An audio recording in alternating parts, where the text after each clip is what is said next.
السلام علیکم۔ پروگرام باب سخن کے ساتھ طاہر احمد بھٹی آپ کی خدمت میں حاضر ہے۔ یہ سلسلہ اس طرح شروع کیا تھا کہ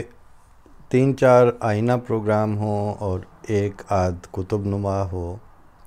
اور ایک باب سخن اور ایک پنجابی کا ہنگارہ۔ تو اس 4 قسم کے مختلف ذائقوں کے ساتھ ہم پچھلے 3 سال سے آپ سے مخاطب ہیں اور انشاءاللہ رہیں گے۔ آئینہ پروگرام کو نیچرلی زیادہ توجہ دی جاتی ہے کہ وہ حالات حاضرہ اور جو واقعات چل رہے ہوتے ہیں وہ ان کے ساتھ زیادہ متعلقہ ہوتا ہے، اور اس میں آپ کے جذباتی رد عمل اور کیفیاتی محسوساتی اظہار کا زیادہ امکان ہوتا ہے، فوری جس کو کہتے ہیں۔ اور انسان ویسے بھی جو فوری رد عمل اور فوری جذبوں کو زیادہ سراہتا ہے، اس کے ساتھ اس کی زیادہ اٹیچمنٹ ہوتی ہے، اور جو ٹھہر کے رک کے اور ہلکی آنچ پہ تیار ہونے والی چیزیں ہیں وہ نہ تو زیادہ تر ان کا ڈول ڈالا جاتا ہے، اور اگر وہ کہیں سے آ بھی جائیں تو ان کو ایسی ویسی ہی توجہ دی جاتی ہے۔ پچھلے دنوں میں نے البتہ ایک بات سنی کہ بی بی سی جب اپنی ابتدائی دنوں میں تھا تو انہوں نے، اس کے بورڈ آف ڈائریکٹرز نے ایک بات طے کی ہوئی تھی کہ ہم انفارمیشن جو دیں گے اس میں ایجوکیٹ کرنا اور لوگوں کو ان کے جو ذہنی رجحانات ہیں ان کی تہذیب اور تربیت کے اوپر ہمارا فوکس زیادہ رہے گا۔ بہت سے پھر بعد میں میڈیمز اور دیگر چینلز اور دنیا بھر کے میڈیا آؤٹلیٹس آئے، انٹروڈیوس ہوئے، کہاں سے کہاں پہنچے، جو بھی ان کا تھا۔ خود بی بی سی بھی کہیں پیچھے نہیں رہا، ٹھیک ہے وہ ساتھ ساتھ چلتا رہا، لیکن جب بھی ایسے موقع آئے تو انہوں نے غور ضرور کیا کہ کہیں ہم اپنے اس بنیادی رول سے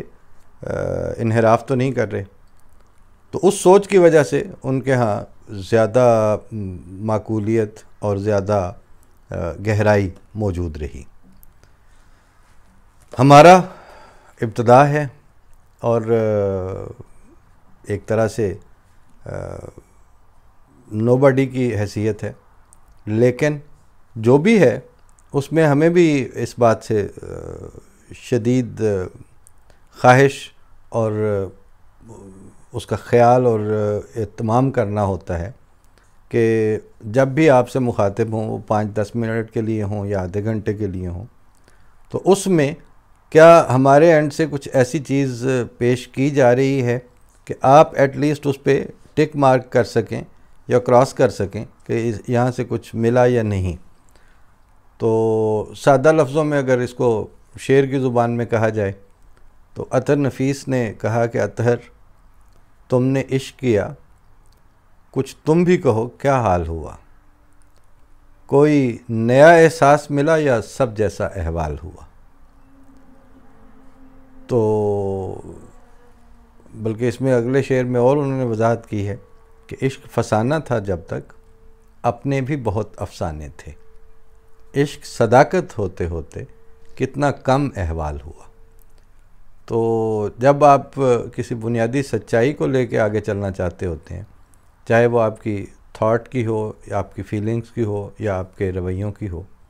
تو وہ پھر کوئی بہت زیادہ پھیلاؤ نہیں ہوتا، وہ کم احوال ہوتا ہے۔ کتاب ہماری چھپ گئی ہے اور اس کے اوپر الگ سے عکس تازہ، اس کے اوپر الگ سے پروگرام بھی کریں گے، آپ سے اس پہ بات بھی کریں گے۔ جو 30 سال میں ہم نے جو کچھ کبھی کبھار لکھا، تو اس میں سے آج میں نے انتخاب کیا ہے ایک نظم کا اور ایک غزل ہے جو چودھری محمد علی صاحب کی وفات پہ لکھی گئی تھی۔ تو پہلے میں نظم پیش کر دیتا ہوں، شاید پہلے بھی کہیں سنائی ہو یا جیسے بھی ہے، لیکن اب چھپی ہوئی ہے تو مجھے اب تازہ لگ رہی ہے دوبارہ سے۔ ہمیں تم اب اجازت دو، ہمیں کچھ کام کرنے ہیں۔ ہمیں تم اب اجازت دو، ہمیں کچھ کام کرنے ہیں، بہت سی خاک چھانی ہے، بڑے موسم بتائے ہیں، کئی امکان چھوڑے ہیں کئی وعدے نبھائے ہیں، کئی امکان چھوڑے ہیں کوئی وعدے نبھائے ہیں، بہت سے رت جگے ہیں جو کسی کے نام کرنے ہیں، ہمیں تم اب اجازت دو ہمیں کچھ کام کرنے ہیں۔ ہمارے کچھ ادھورے خواب اور کچھ نامکمل سے حقائق ہیں، بہت سے ان کہے اور ان سنے موہوم لمحے ہیں، جو اپنے مول میں جانا جو اپنے تول میں جانا، بڑے ہی جان لیوا ہیں مگر سب کچھ پہ فائق ہیں، وہ لمحے خود سے چن کر اب تمہارے نام کرنے ہیں، ہمیں تم اب اجازت دو ہمیں کچھ کام کرنے ہیں۔ بڑی خوشبو ہے یادوں میں بہت اشکوں سے رونق ہے، بڑی خوشبو ہے یادوں میں بہت اشکوں سے رونق ہے، ملاحت اور صباحت کے بہت پرکیف جھونکے ہیں، ذرا سی دیر ان سے گفتگو کر کے انہیں رخصت بھی کرنا ہے،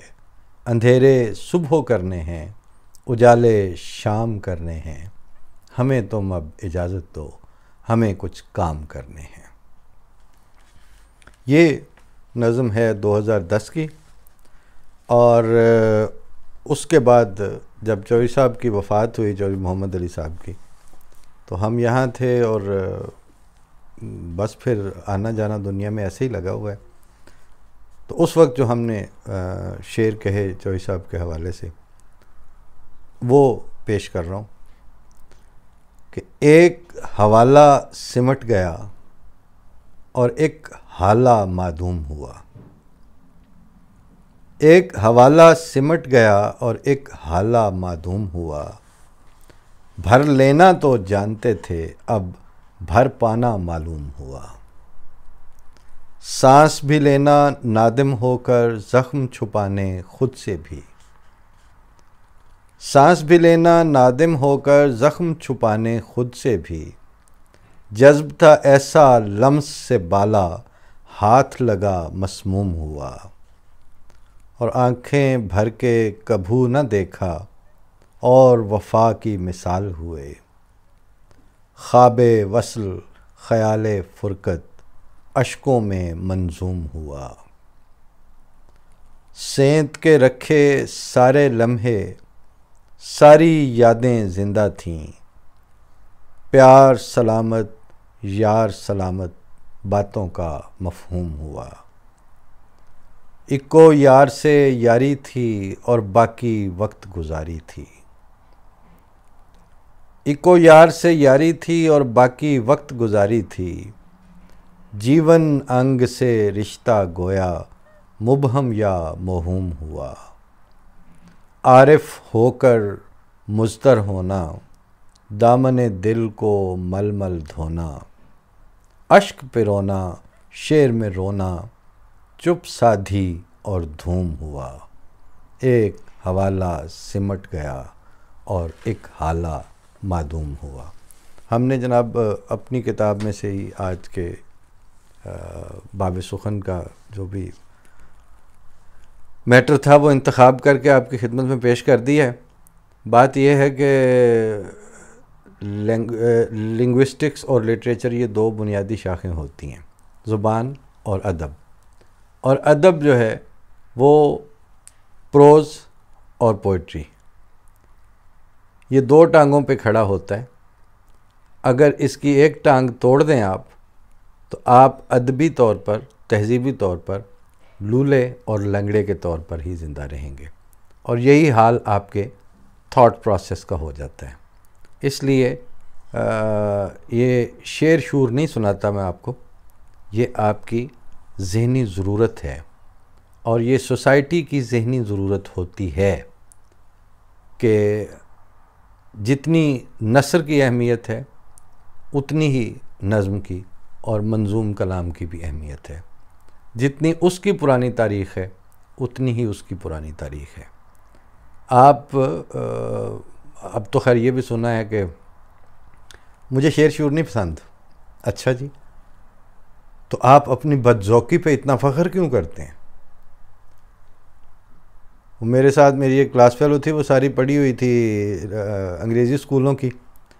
تو اس نے جو بھی بات شروع ہونی، بھٹی صاحب مجھے اردو نہیں آتی، مجھے اردو کی مجھے اتنی سمجھ نہیں آتی. جب بہت زیادہ وہ ہوئی، بار بار ایک ہی بات کرتی جائے، تو میں نے کہا مریم آپ کو نہیں آتی ہے، لیکن آپ جہالت پہ اتنا فخر کیوں کرتی ہو؟ مطلب آپ آتے ہی دبنگ طریقے سے. تو تب اس کو کچھ احساس ہوا کہ بھئی ہاں یہ جہالت پہ فخر نہ کریں، مطلب اس کو چپ رہیں اور آہستہ آہستہ سیکھیں، سنیں اور اس کو کیپیسٹی کو بلڈ اپ کریں. اسی طرح سے شعر کے لحاظ سے جو کوری ہو سوسائٹی اور بد ذوق ہو، اور وہ اس پہ فخر کرے کہ ہمیں شعر کا ذوق نہیں ہے اور ہمیں پسند نہیں ہے، تو بھائی آپ ذہنی طور پر دیوالیہ پن کا شکار ہیں، بس اس کے علاوہ تو کچھ نہیں ہے. چلیں اب مزید کیا بتانا ہے، پیش کرتے رہیں گے ساتھ ساتھ کچھ نہ کچھ جو ہمیں سمجھ میں آیا. اور یہ ضروری ہے انسان کے جو پیچھے بیک اینڈ پہ چیزیں محفوظ اور سرمایہ علمی اور ذہنی اور کیفیتی انسان نے اکٹھا کیا ہوتا ہے، اس میں اچھا مصرع، اچھا شعر، اچھی نظم، اچھی غزل، یہ بہت قیمتی چیزیں ہوتی ہیں. فی امان اللہ. السلام علیکم ورحمۃ اللہ.